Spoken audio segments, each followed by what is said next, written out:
order for you to be the best in the field, parang games lang yan eh. Tayo muna sa TikTok. Pabili yata ako dyan. May nabili akong ganyan sa Yun, TikTok dati. baka nadali kita dati. May nabili akong ganyan dati. You cannot be the best in one and hindi ko matatandaan ng tao. Paano niyang nag-gain yun? Sana may mag-alaga din sa akin. Bata ka pa, kayang-kaya mo. Parang yan. give ako ng give. Sana akin. Paano ka nagka-product na ganyan na 4 pesos lang siya? I want to be the #1 TikTok live seller. Ginol ko siya. Wow. Dinarap ko lahat yun. I killed everything. I sacrificed everything. I make sure na walang tatalo talaga sa akin. Ba yung number 1? Yung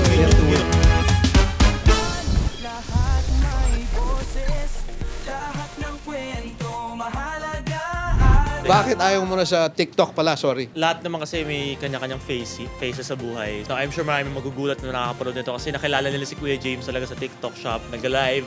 Actually like, napapansin ko pa nga ibang tao na nag-message pa rin, tinatanong pa rin lang, when yung next live mo, may ipon na ako. Like, nalulungkot ako at the same time na I need to accept the reality na I need to grow for myself kasi I've been 1 year na rin sa TikTok and marami na rin akong mga natulungang brands. Na-achieve ko na basically mga sinet kong goals 2 years way back then kung ano yung gusto ko ma-achieve sa TikTok. One thing na para maging successful ka, let's say if papasok ka sa TikTok shop, particularly sa'yo, if you would like zoom out kung ano yung nangyari sa akin. Before ako nag-start, may goal ako na sinet. Like, gusto kong ma-achieve tong benta na to. And paano mo siya ma-achieve? You need to learn. You need to understand. You need to make sure na all of the pillars ng TikTok shop is naiintindihan mo. And I always believe na lahat ng tao, when it comes to wisdom, equal sila lahat. It just depends kung gaano sila committed mag-aral. So doon lang talaga nagkakatalo. The more information na nalalaman ng isang tao, the more na mas nagiging conscious sa decision making at nalalaman niya yung tamang produktong ibenta. Yun nga yung first need kong isolve. Ano yung produkto na ibebenta ko? Paano mo na ito yung bebenta Masasagot mong mo yung product? produkto kung ano yung kasi antay na ganito yan eh. Lahat ng personality, lahat ng tao, may personality siya na nagmamatch yung product. Like for me, let's say, may mga ibang mga babae sa TikTok na nakakapagbenta ng mga skincare. But sa akin, never siya nag-work. Kahit ang galing ko magbenta. Kasi hindi mo siya masyadong alam. Hindi ko siya masyadong alam at hindi ko siya personality. Hindi Yeah. naman ako yung nagsisirom-sirom gabi-gabi. Kailangan yung gusto mo talaga at I think i-enjoy ka. yung it goes well also. Although sa ano naman, if you're an sole proprietor, entrepreneur, siguro something that is close to you that you know very well Yes. inside and out. So if they ask you about it, alam na alam mo. Saka, yeah, go ahead. So okay yun Tama yung yung sinabi product ko. ni Sir Milo na the reason bakit pipiliin mo yung bagay na you're really good at it is whenever you're selling, people buy at the best one. At the best na mag-explain, at the best na mag-demo. Now, if you're gonna sell something na because trending siya right now, maybe you will sell 1 month or 2 months. But it will not last long. And eventually, pag paulit-ulit ka dun sa cycle na yun, mapapagod ka rin eh. Kasi wala ka na bibili na long term. So you need to really understand, ano ba yung hilig mo? Saan ka ba magaling? So, yun. For example, sa TikTok shop na nag-start ako, nagbenta ako ng shoe cleaner wipes. Shoe cleaner wipes. Lord, binenta ko. napabili yata ako dyan. May nabili akong ganyan sa Yun, TikTok baka, dati. Baka nadali kita dati. May nabili akong ganyan dati. Ang puhunan ko doon is only 4 pesos to 6 pesos. I'm selling it for 55 pesos each. Yun nga yata, yun binili ko. Nag-work ba? Nag-work siya, in Bumubula yun, fairness. sir. Hindi yung basta-basta Oo. wipes na may tubig lang, ha? Pag inano mo, Pag ginano mo, bumubula talaga yun. Magaling yung product na yun. So, yun. So where'd you get the Pero paano product? ka nagka-product na ganyan na 4 pesos lang siya? I did my research. Hanap ko yung mga supplier. Kinaibigan ko yung mga Chinese sa Divisoria. Pinier ko sila. It's a lot of factor na ingredients na may mga paminta, may mga asukal, may mga asin na pag pinagsama-sama mo, sasarap siya eh. So, hindi porket na gusto mo maging negosyante, hindi porket na may maganda kang product kasi benta na siya eh. Marami siyang dadaan ng funnels and pipelines na i-make sure mo na lahat yung magiging seamless. Yung relationships, yung supplies, yung stocks, yung trustworthy, yung shipments, yung logistics, yung marketing. So, yun yung naging motivation ko rin at the same time. Mahirap siya, pero doon ko na-realize, being a businessman makes you a very good person. Kasi you need to organize and make sure everything is gonna do well. The devil is in the detail. Dapat alam mo yung detalye ng ginagawa mo. Kasi kung hindi, mawawala rin sa'yo yun, di ba? Yun yung struggle pa eh, hanap ng supplier, like, paano ko hahanapin yun, Eto, yung tatanungin logistics kita, and all. So, you always think na one day gagawin ko to, one day gagawin ko ganyan. Pero never ka naging day one. Oh. So, never ka naman kasi pumunta sa supplier eh. Never ka naman talaga gumawa ng TikTok Shop Seller Center account mo. So, sometimes yung mga ganito, nag-i-exist lang siya sa universe natin, sa utak natin eh. Pero we need to do actions eh. Like sabi nga ni Mark Zuckerberg, di ko makakalimutan, Just start. you don't need to understand 100% of the business. You only need to understand 30% of the Then business. learn The- it. The 70%, you will learn it along the way. Yeah. So, step by step eh. You don't need to feel pressured na, I need to know this, I need to know this. Start from saan mo muna kaya. Kung siguro sa isip-isip mo, supplier problema mo, simulan mo muna supplier. Pag nahanap mo na yung supplier, I'm sure by that time, malalaman mo na yung next step mo. Kasi again, everybody is built equal wisdom. So, you just need to go through it para maintindihan mo na, ito na pala yung Hindi next. ganun kadali, you know. It's not easy to putting up a business is not easy. Sabi ko nga sa iyo, talagang malaking trabaho 'yan. Yung mga sinuswerte, pag sinwerte ka, sweepstakes, okay. But Tatanong ko nga sa kanya eh. pag hindi mo alam alagaan yung swerte mo, wala rin. You need to be dapat parang rehearse mo, pinractice mo, alam mo 'yan para mag-grow. Pag hindi, mawawala rin 'yan sa iyo. 'Di ba? True. I totally agree. Tatanong ko nga eh, tingin mo, isa ka sa taong swerte? No, di ako swerte. I'm sure and I'm very proud to say na lahat na na-achieve ko sa buhay ko is na-calculate ko talaga siya sa lahat ng actions na in-execute ko over time. So, hindi ako swerte. I honestly don't rely sa luck. Kasi if you rely sa luck, you're just waiting for... We discussed that the last Yun time, nga right? eh, You're just oo. waiting for the fruit to Kaya drop tinanong ko siya, ano kaya yung ano niya? No, luck is for me is an excuse to humble yourself na parang hindi naman True, luck true. di ba? Just to For humble me, yourself, sorry for the word, it's a poor mindset. di ba? Now, we go back to your TikTok. Why are you leaving or why did you leave TikTok? Again, yung lahat ng goals na sinet ko, which is number one, ang pinaka all-time dream ko talaga dati, maka-generate ako ng 9-digit sales in peso. 9 And digit. na-achieve ko yun nung Congratulations. 11-11. And it's not hard. Like, hindi ko magagawa yun kung on day one ko sa TikTok. I know na over time na nagla-live ako na nakaka-20, nakaka-30 million ako.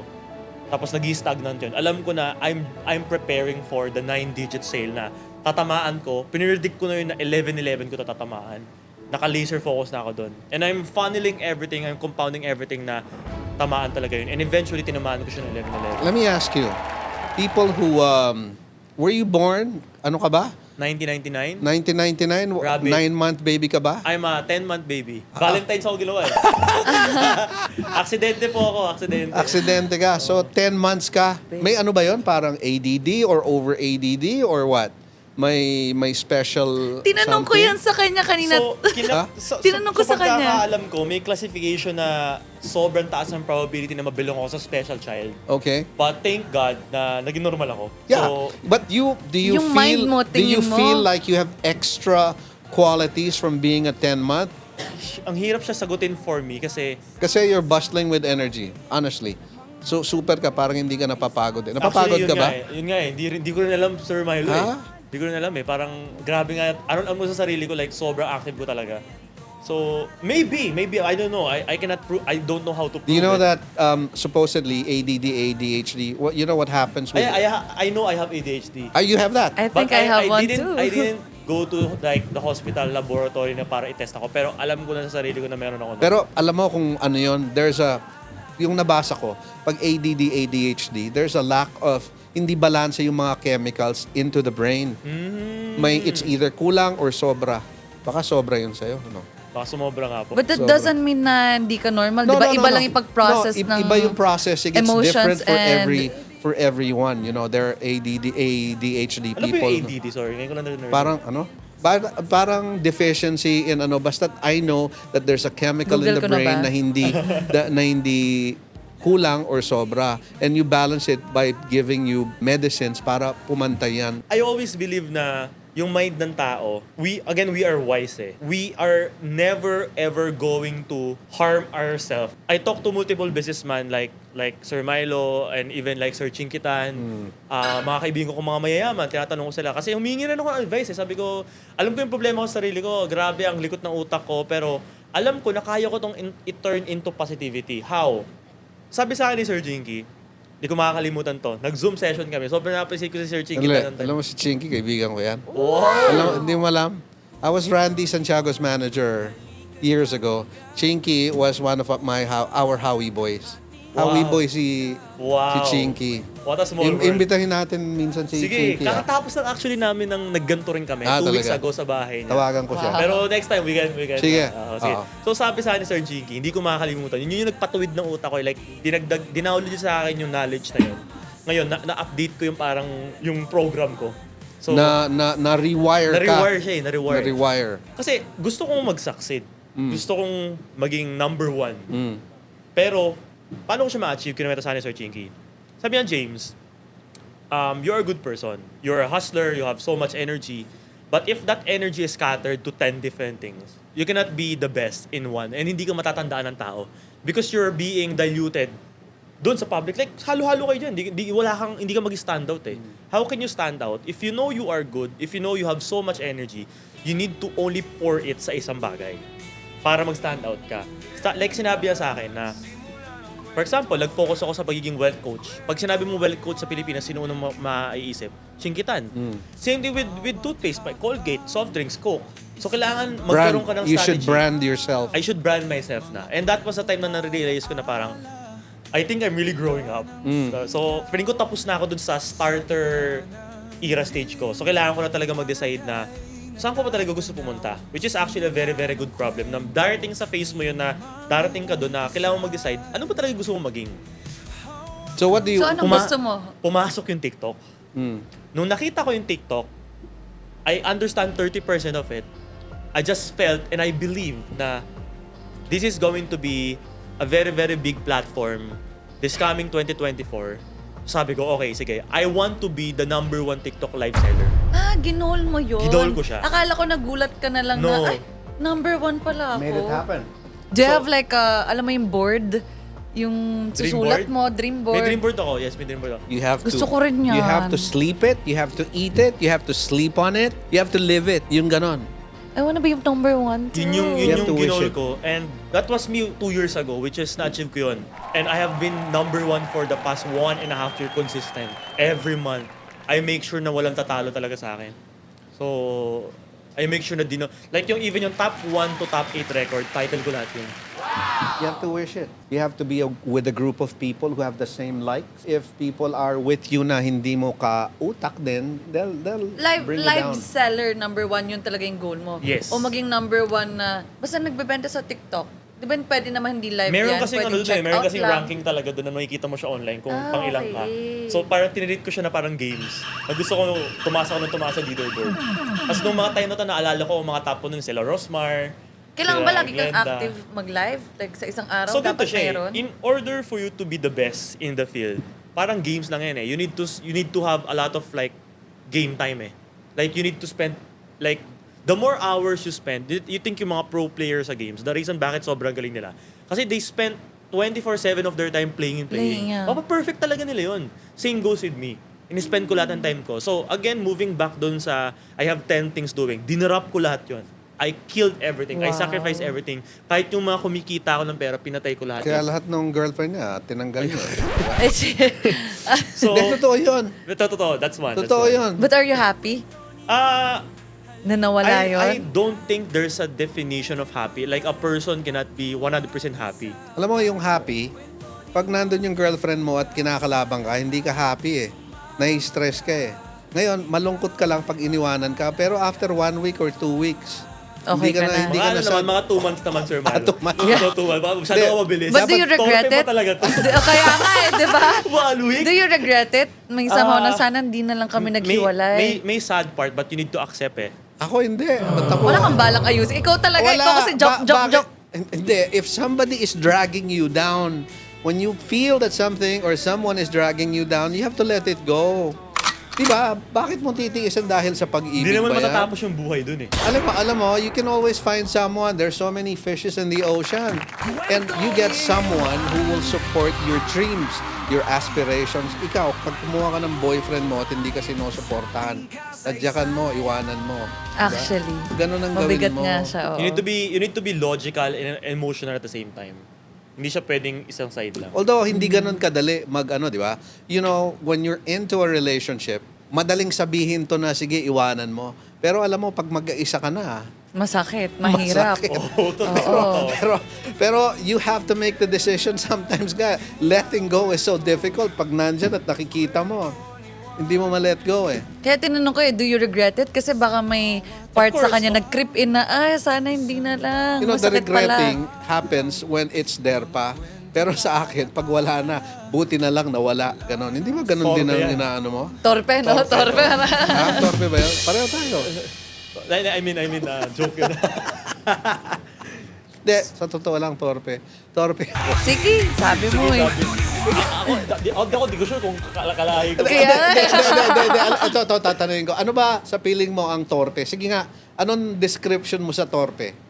na kanwari gusto ka na niya pero nahiya siyang sabihin sa'yo. Kulang sa lakas ng loob. Kung pakikita niya yung kaya ko yon. Pero kung yung tipong, I don't know, in this room, kaya niyo ba na, let's say, ako hindi ko kaya yung ginagawa ng anak ko dati na pupunta sa bar, makikipagkilala. Hindi ko kaya yun eh. Kaya mo ba yun? Ginawa ko yun. Siguro So, di ka ganda ng torpe? chick, Torpe ako dati, pero tinransform ko talaga yung sarili ko eh. In-improve ko yung sarili ko. Kasi nga sabi ko, na-realize ko in business, hindi ka rin pwedeng torpe. Kasi if you're torpe, wala kang chance eh. Hindi, pero ang business kasi, hindi sumasagot eh. Hindi nag-i-snap. Ang babae, pag linapitan mo, Boom. paano kapag parang na- sinampal, di ba? Oo, sakit. Paano kung na sin zone ka? Like, talagang may, nakakabawas ng confidence ba yun sa guys? Kaya nagiging ganun. torpe? Oo. Let's say, ako, trip na trip kita. Hindi ako sigurado na gusto mo ako. Yun yung torpe.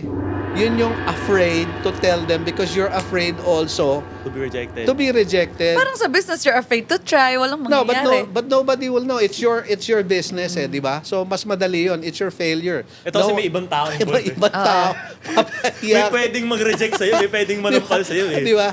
Yung business mo sa'yo yun eh. Di ba? Okay yun eh. Pero yan, nisnab ako nito, parang tatawanan ako para, yun, nisnab ko yun. Basta ano siya, it's a Teka very... nga, replyan ko na lahat. Baka marami nang nasasaktan. Pero it's a norm naman. It's a given thing naman na sa love life.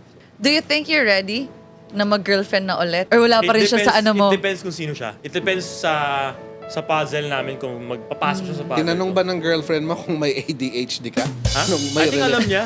I think alam niya. I think alam niya kung sino man Ano, yung... ano sabi sa'yo? Wala eh.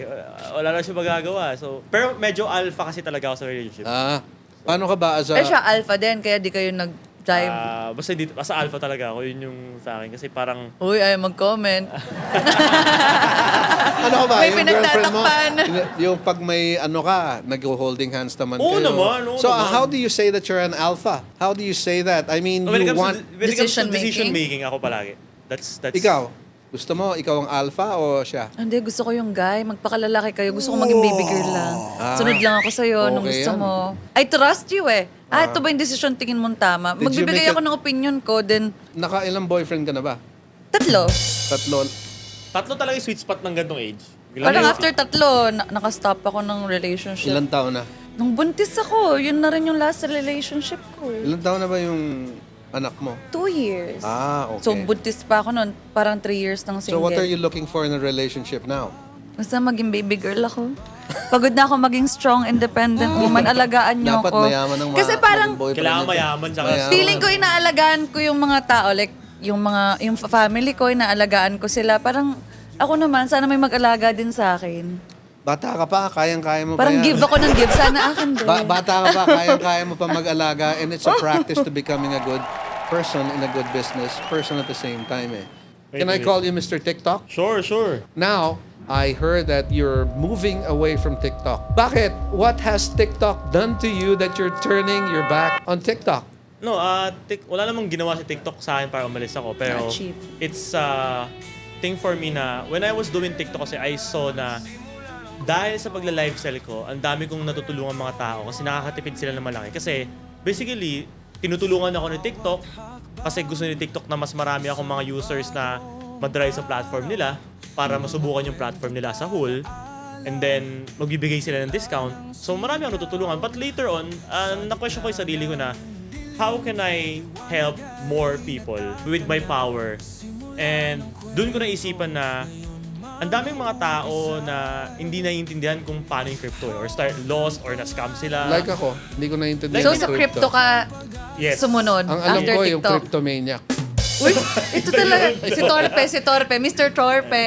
Yeah. But, so, ako kasi, like, since 2016, nagki-crypto na ako personal level. Gusto kong turuan yung mga Filipinos na mas maging literate sila. When I say literate, mas maintindihan nila as a whole kung yung crypto para matulungan ko sila na matuto sila mag-invest, mag-ipon, and malay mo, magbago buhay nila. Real quick, in layman's term, yung may intindihan ko, it sounds creepy to me. Yeah. Crypto. Can you tell crypto in a basic Sige. Yeah. explanation? Paano ka kikita? Okay, good. Sige, I'll take this opportunity na Ma-explain na rin. ma-explain ko sila finally. Malay mo, like, mag-million views to or what. Parang na elementary, Okay, nag-i-start yun. sige. Basic. Ganun ka-level. Mag-example ka ng apple and orange. Okay, and, sige. Ang pinaka-basic definitions ng crypto in the Bible, it's basically just digital money. But sige, mas mag-explain ako ng something na I'm sure nandun naman talaga yung perception nila kasi ang tingin nila crypto, pwede kang kumita ng pera. Yun talagang perception ng karamihan eh. Pero technically, in the Bible, crypto is just parang technology lang talaga siya. Pero sige, isa-set aside natin yon, pupunta tayo dun sa bagay na mas madali. I'm sure everybody knows stocks. Like kahit a normal Filipino. alam mo, stock. Alam mo stocks, di ba? Forex, Naiintindihan mo tinanong siya, kanina. paano siya nag-work. And Sir Milo, naiintindihan mo siya paano Yeah. nag-work. If tatanungin kita, do you think every Filipino wants to invest in stocks? If it's a money venturing thing, they would if they had the money. Yes. Yes. Yeah. But technically, if they have the money, everybody's interested. Yeah. They think that stocks will make them money. But the problem with stocks is hindi ka basta-basta makakapasok. You need a broker. There's a lot of like process. There's a lot of platforms na kailangan daanan, blah, blah, blah, whatsoever. And it's slower yung gains niya compared to crypto. Si crypto, ang ginawa niya, even tricycle driver, parang pwede mag-invest sa crypto. So, for example, maraming cryptocurrency out there na, of course, Bitcoin, kilala ng tao. Bitcoin is a parang brand It's ng a brand. Bitcoin. Yes. Ng Okay, coin, and it has a value. It has a value. What's the value of it now? It's around Million. 5 billion pesos. Million. Around One? 5 billion For pesos. one One Bitcoin. Bitcoin. 2 years ago, it's 1 million pesos. So imagine mo kung nakapag-invest ka sa Bitcoin 2 years ago, times 5 na yung pera mo right now. Paano But, niyang na-gain yun? paano niya na-gain yun? Okay. So, ganito lang siya eh. Every brand, or let's say, every business na lang, let's say, nagtayo ka ng restaurant. Itong restaurant na to, ang pangalan ng restaurant na to is Bitcoin. Ngayon, meron kayong mga serve the food and pinresent sa yung idea and you agree na, I think itong restaurant na to, itong Bitcoin restaurant na to, lalaki to. So, do you think na if you invest, let's say, 1 million pesos, or let's say, sabihin natin para mas madali maintindihan ng karamihan, you invest 10,000 pesos doon sa restaurant na yon. Pag lumaki siya, let's say, naging 100 yung branches niya, do you think yung nabili mong shares sa 10,000 pesos will be the same value? Or No, tataas higher. yung value niya? Higher, of course. Baka siya tumaas kasi nag-grow yung business. Same goes with crypto. If yung coin na yon, if yung brand na yon, if yung Bitcoin nag-grow siya further, meaning dumadami yung customer niya, dumadami yung bumibili sa kanya, tumataas din yung share na nabili mo sa kanya earlier when you were buying. Example, okay, si Bitcoin restaurant. So, let's say, nag-pour ako ng 10,000. You put your money there, right? You put your money, and then what happens to the money there? What happens to it? Who uses it? Saan Who shop gets it? na pupunta yung tanong ko rin Okay. kanina? So, it depends. Sa traditional way, it can be a form of capital. Yeah. It also happens sa mundo ng crypto, pero medyo mas technical na yon. Pero pag-usapan na lang natin once na naka-launch na sila. But in crypto, pwede ka na mag-invest sa isang certain cryptocurrency company, let's say na magtatayo sila ng crypto, na pwede nila maging capital. Yun yung tinatawag na seed investment. Kasi buto siya seed investment. But the moment na naka-launch na sa labas to, magi-start kasi yung presyo niya na isi-set. For example, Sir Marlon, nag-decide tayo, okay, magla-launch tayo ng Triggerman na coin. Hindi, wag na. Okay. Hindi na. Magtatayo na lang tayo ng ano mo, Ng restaurant. yung James Bitcoin. Okay, James Coin. Kasi magtatayo ka naman talaga eh. So let's say nag-launch Di ako ba? ng Tama ba ako? maya natin mag-usapan. So let's say Okay, let's drink to that. let's do. Cheers. Cheers, cheers. Asan ang cheers? I feel Iced tea. Okay. Cheers. Sarap talaga ng beer pag naka-ice. Ganito lang sa kasimple eh. Iba yung pinupuntahan ng pera mo bago magsimula yung business. iba yung pinupuntahan ng pera mo pag nakatayo na yung business. So when you're buying a certain cryptocurrency, let's say may binibili kang token, let's say James token, binili mo, naka-launch na, you're buying it as if like you're buying a product. Let's say, ang iPhone right now, ang iPhone 16, ang presyo nito right now is 100,000. And mali mo next year, hindi na mag-release ng iPhone si Apple. So ano mangyayari sa value niya? Mag-retain siya. Or tataas siya. Kasi tataas yung demand niya. Kasi wala nang lumabas eh. Pero if may lumabas, pwede mo ba yung value niya? Next question ko, do you think pag etong binili mo siya 100,000, pag binenta mo siya, makukuha pa rin mo ng 100,000 yung kabentahan niya? Kung last Hindi na siya? Kung may bago na. Kung meron pa din na. Hindi na. Same goes with crypto. Pag binili mo yung crypto right now, and yung cryptocurrency token na yun tumaas dahil gumanda yung takbo ng company, mas dumami yung gustong bumili doon sa company na yun kasi it can be, may magandang AI sila nagagawa, meron silang software na sobrang daming user ang gustong mag-access sa buong mundo. There's a certain demand on basically anything na may ginagawa yon. Therefore, immediately, tataas yung buying power doon sa company na yon or doon sa shares na yon o doon sa crypto na yon. And yung, ikaw, kinaganda sa'yo, nakabili ka na bago pa mangyari yun. And habang nangyayari yun, habang tumataas yung presyo, it depends na sa'yo kung kailan mo gustong, ang daming lalapit sa'yo. Let's say, Sir Milo, let's say, meron tayong again restaurant. Meron tayong 10 shares. Na kay Franz yung 3 shares, nasa akin yung 4, nasa iyo yung 3. So total of 10 shares. May gusto, sabihin natin na bilhin natin to ng 100 pesos bawat isa. May gustong bumili, may gustong sumali sa negosyo natin kasi nakikita niya na lumalaki yung negosyo natin. Sa tingin mo, ibebenta natin sa kanya ng 100 pesos yun? Siyempre, hindi. Hindi. Tataasan na natin yun. And gusto natin, maramdaman natin yung price na worth it ba talaga na i-give up ko to? So, ganun din sa crypto. Pag tumataas yun, ibig sabihin, there are demand na gusto nilang bilhin yung holdings na hawak mo. And it depends sa yung kailan ka magle-let go. The moment na mag-let go ka, kung ano yung present na price na binibid nila doon sa cryptocurrency mo, yun yung makukuha mong pera. So, let's say, nag-times 3 ka, from 100 pesos, inoferan ka, take all. Kasi Nabili mo to tumaas. 100, 1,000 na bawat isa. So, technically, times 10 ka na. Feeling mo okay ka na. Di ibenta mo. Therefore, nasiset na yung price na 3,000 pesos, ay 1,000 pesos per share na tayo. So, ganun din sa crypto. Ganun na siya kasimple. So, if people still keeps on buying that certain coin kasi tumataas siya, tumataas yung demand niya, ibig sabihin, kung nabili mo yun ng mas mababa, kumikita ka. That's why it's good to hype it up. That's why it's also good na mabili mo muna siya bago siya mag-hype. Bago siya hindi, I don't think na hype yung term eh. Mabili mo siya before siya mag-mature at before siya makilala ng market. Kasi eventually makikilala yun. How can you be sure Galing, that you're buying, thank you, that you're buying the right one, the right product? Yun Okay, nga. good question. Anong coin ang tingin mong okay na i-risk? Di ba? Ganun ako dati. Just buy. Pinapanood ko, tumaas ay bumaba. Tumaas, Pero bumaba. kapag ng restaurant na, So if I were to start my TikTok business, where should I start? you are understanding kung ano yung product na yun by reading the description. Ang biggest question, ang Pilipinas, mahilig mo magbasa. Hindi. No. Basta Anong ma-advise mo? Magbenta agad Yeah, on tigil na TikTok siya. or maging affiliate? It's called Kiki. Parang gusto niya Elon maging Musk. Elon no? Musk Yun, o kaya sasabihin ko rin Zuckerberg. parang si Elon Musk tong kausap Yun, ko ano? pero Pinoy Ganun, version. ano? Lahat may boses